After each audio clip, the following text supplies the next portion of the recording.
Section 3. You will hear a tutor talking to two business students called Philip and Janice about their research on managing individuals. First, you have some time to look at questions 21 to 23.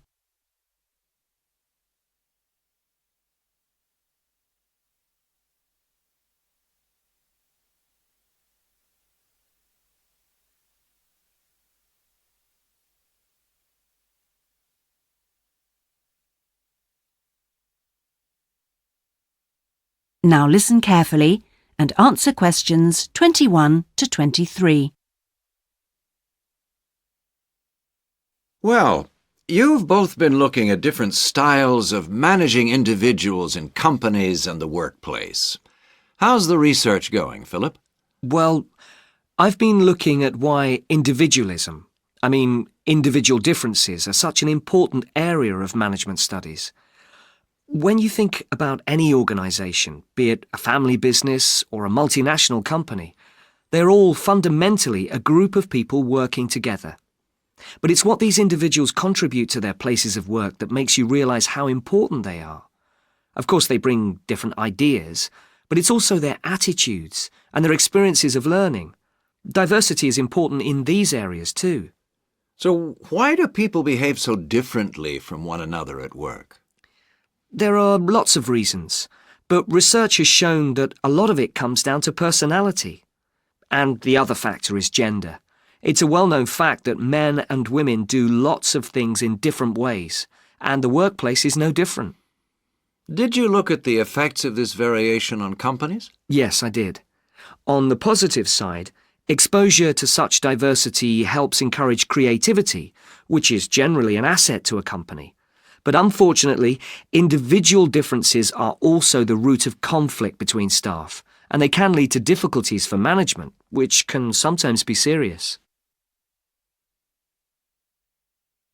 Before you hear the rest of the conversation, you have some time to look at questions 24 to 30.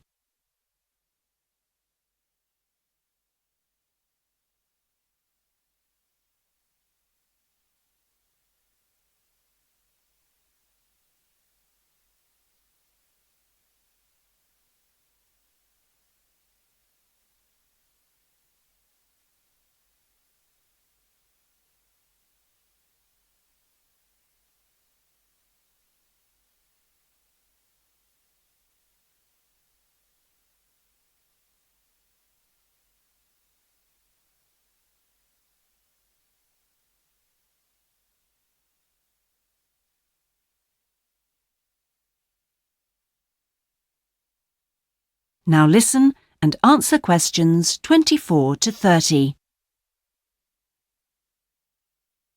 Thanks, Philip.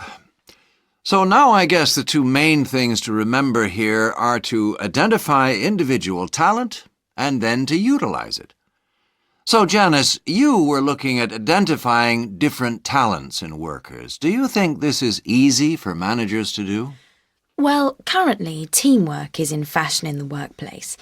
And in my opinion, the importance of the individual is generally neglected.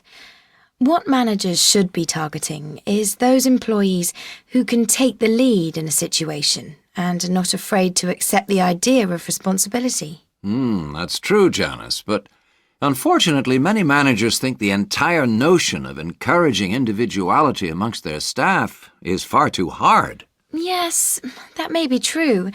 But I think one of the most important tasks of managers is to consider the needs of the individual on one hand and group cooperation and conformity on the other.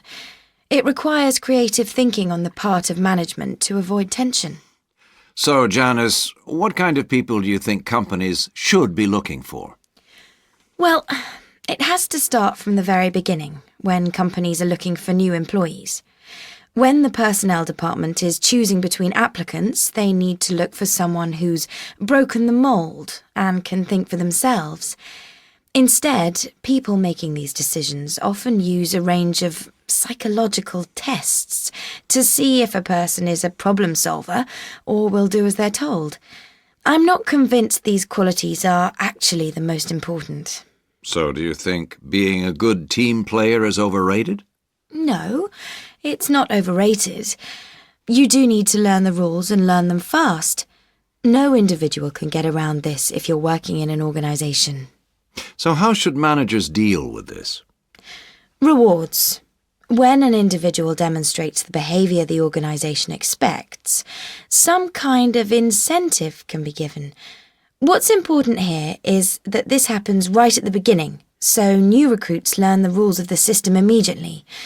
Also, the incentive should be something the individual actually wants, and this isn't always just money. To come back to you, Philip, you were saying that recognition of good performers is essential. Now, what else should managers be looking for? Well, managing people means you not only have an understanding of your employees, but you also recognise the culture of the organisation. In fact, for some organisations, creativity and individuality may be the last thing they want to see during working hours. Very true. Yes, but managing people isn't as easy as it looks. For example, change in the workplace can be quite tricky, especially if there's a need to increase profit. And at times like these, managers may have to give priority to profit rather than individual staff needs. Yes, and that creates difficult situations for people. Yes, but what's important is that managers are able to deal with quite high levels of personal stress. During times of change, they should be thinking not only about the strain on their staff, but take time out to think of themselves. Absolutely. So, what are the implications of that? That is the end of section 3. You now have half a minute to check your answers.